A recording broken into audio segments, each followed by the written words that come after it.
okay, hyper-palatable foods.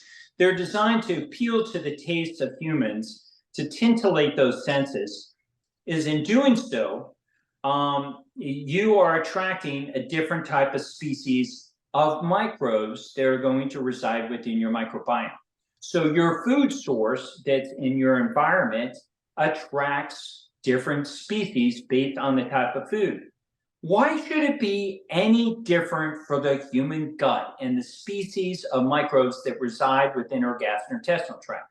So that is the simple reality, is how you eat dictates the composition of species that reside within your gastrointestinal tract that make up our microbiome, of which people have very little understanding of these species. What's interesting is the species defines what your life is going to be like because they influence your health. So for instance, science has shown that people like yourselves who are motivated to exercise, and nobody would argue that you are not motivated to exercise. In studies that look at the species of microbes within people that are motivated to exercise, they possess a certain species of microbes which are absent in couch potatoes.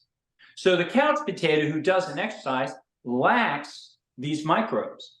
And so what's happening is where they're present, people are motivated to exercise. These microbes are influencing their hosts.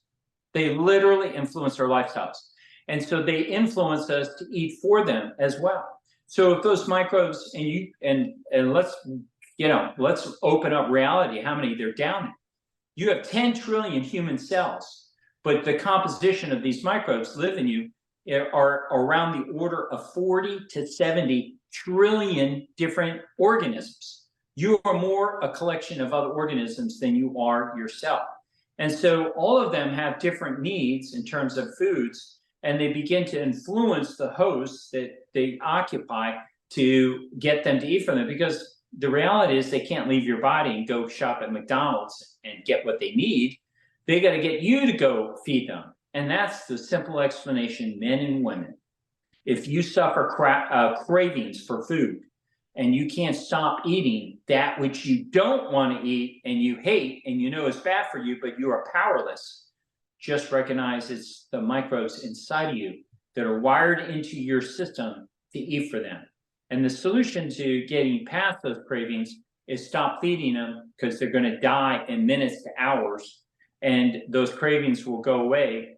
And then you got to start eating, consuming your environment with healthy microbes, like they come from traditional foods like kimchi, kvass, fermented foods. And that's why I have all my clients eating fermented foods, so that they, as those species of microbes that cause those cravings are abated and they eventually leave their body, you replace them with good soldiers. Just like when we, in the US military, I'm still active duty lieutenant colonel in the Army National Guard, when we were present in Afghanistan in large numbers, the Taliban had to exist in caves. They couldn't be open and out.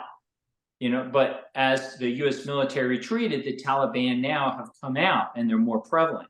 So as you get more beneficial microbes from eating traditional foods and eating healthy meats and eating healthy forms of vegetables and healthy forms of fat, then those microorganisms that are aligned more with a healthier diet take residence within you, and you no longer suffer the ravages of a processed food-driven diet, which is, the defining characteristic existence of somebody who eats a lot of processed foods is cravings.